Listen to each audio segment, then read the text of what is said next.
Open the top side of the package.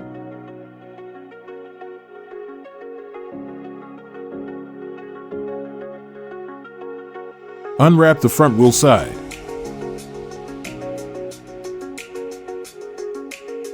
Remove the cartons and accessories covering the mower to move it out of the box.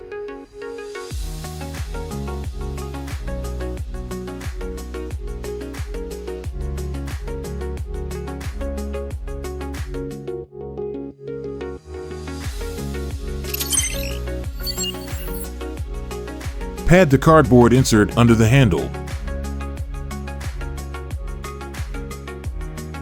Lightly secure the side handles with wing nuts.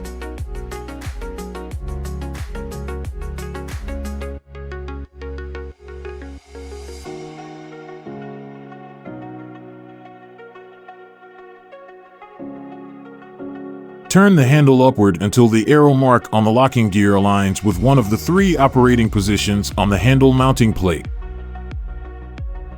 Tighten the wing bolts on both sides securely, ensuring the 2 gears are fully engaged.